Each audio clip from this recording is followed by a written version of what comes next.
तो ये कहानी है पूनमपुर गांव की। एक गांव जो इतना खूबसूरत था कि लगता था जैसे किसी ने तस्वीर बना दी हो। हवा में भी एक अजीब सा सुकून था। लेकिन आप जानते हैं ना, हर खूबसूरत तस्वीर में एक कोना अंधेरा होता है, और पूनमपुर में वो कोना थी, एक पुरानी वीरान हवेली। एक शाम की बात है। गांव के दो दोस्त रामू और स्वामी घर लौट रहे थे कि अचानक आसमान जैसे फट पड़ा। भयंकर ओले गिरने लगे। जान बचाने के लिए दोनों भागकर उसी बदनाम हवेली में जा घुसे। अंदर घुसते ही एक मौत जैसा सन्नाटा और एक सड़ी हुई सी बदबू। तभी उनकी नजर एक कोने में बैठी एक बुढ़िया पर पड़ी।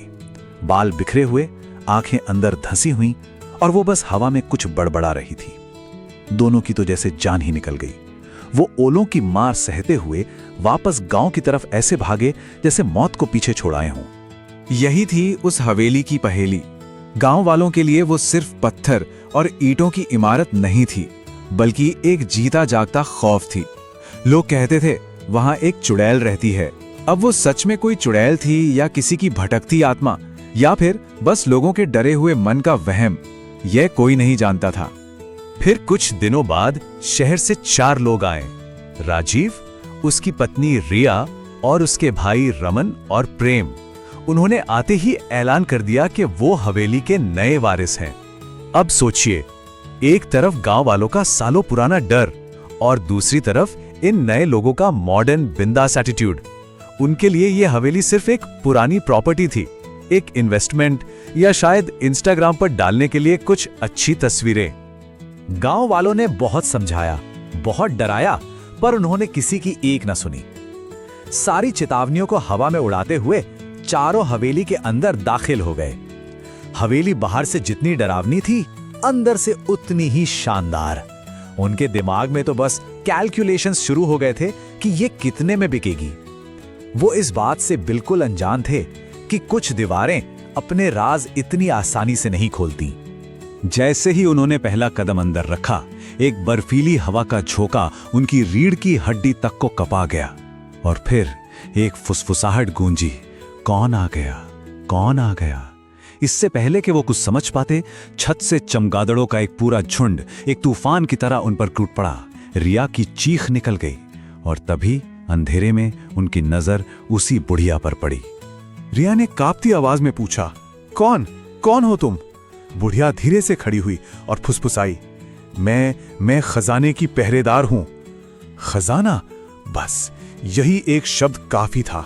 इस एक शब्द ने चारों के मन में लालच की ऐसी आग लगाई कि डर कहीं पीछे छूट गया। अब हवेली बेचने का इरादा एक छुपे हुए खजाने को खोजने के जुनून में बदल चुका था। अब उनकी आंखों में डर नहीं, सिर्फ उस अनदेखे खजाने की चमक थी। उन्होंने हवेली को तहस नहस करना शुरू कर दिया। अगले दिन तो हद ही हो गई।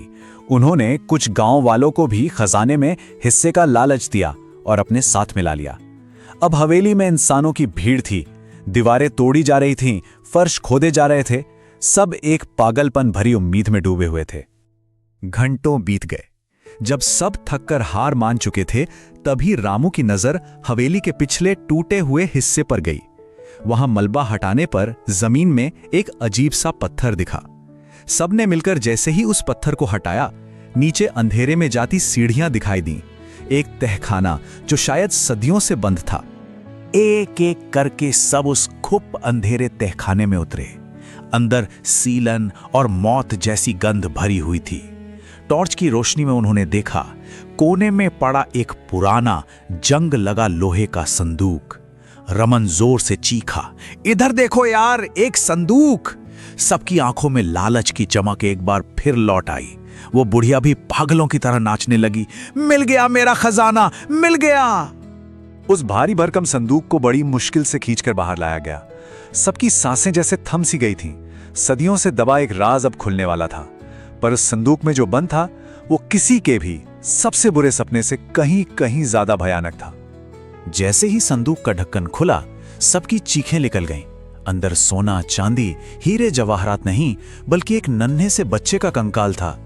चारों सदमे में पीछे हट गए, लेकिन वो बुढ़िया, वो उस संदूक से लिपट गई और फूट फूट कर रोने लगी। उस बुढ़िया का नाम था गौरी। उसने रोते रोते अपनी दर्द भरी कहानी सुनानी शुरू की। वो इसी हवेली की बहू थी।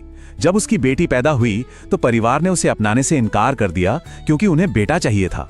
एक रात उसके पति और ससुर ने एक तांत्रिक के कहने पर उसी तहखाने में अपनी ही नन्ही सी बेटी की बलि चढ़ा दी। जब गौरी ने यह सब देखा तो वो टूट गई। उसने वहीं पड़े चाकू से उन दरिंदों का खात्मा कर दिया और अपनी बेटी की लाश को उस संदूक में बंद कर दिया। वही था उसका अनमोल खजाना। गौरी की कहानी सुनकर भी राजीव का पत्थर दिल जरा भी नहीं पिघला। उसने गुस्से में चिल्लाते हुए उस संदूक पर एक जोर की लात मारी। ये खजाना है? अरे ये तो सिर्फ हड्डियां और सड़ी हुई यादें हैं। ये देखते ही गौरी के अंदर की मां जाग उठी। वो एक घायल शेरनी की तरह चीखी, नहीं, ये मेरी बच्ची है, और उस संदूक को अपनी गोद में उठाकर हवेली के अंधेरे में कहीं गायब हो गई। उसकी चीखें आज भी जैसे उन दीवारों से टकराकर गूंज रही हैं। इसके बाद हवेली में भगदड़ मच गई। गौरी ने जो जाल बिछा रखे थे वो एक एक करके काम करने लगे। राजीव एक गड्ढे में जा गिरा, रिया एक कमरे में कैद हो गई और प्रेम तेल पर फिसलकर बेहोश हो गया। इसी हंगामे के बीच पुलिस भी आ पहुंची। पुलिस के सामने उन चारों का सारा नाटक खुल गया। जब उनसे हवेली के कागजात मांगे गए तो उनके पास कोई जवाब नहीं था। उन्होंने मान लिया कि वो धोखेबाज हैं जो हवेली पर अवैध कब्जा करना चाहते थे। पुलिस ने उन चारों को गिरफ्तार कर लिया। इसके बाद पूरे गांव ने मिलकर उस नन्ही सी जान की आत्मा की शांति के लिए उसका अंतिम संस्कार किया। गौरी को इलाज के लिए एक अच्छे अस्पताल में भर्ती करा दिया गया और गांव वालों ने मिलकर उस हवेली के लिए एक नया फैसला लिया। उस खौफ और मातम की हवेली को एक बालिका विद्यालय में बदल दिया गया। बाहर एक बोर्ड लगाया गया जिस पर लिखा था गौरी कन्या विद्यालय, एक मां की याद में। कहते हैं कुछ घर भूतों से नहीं, यादों से भुताहा होते हैं।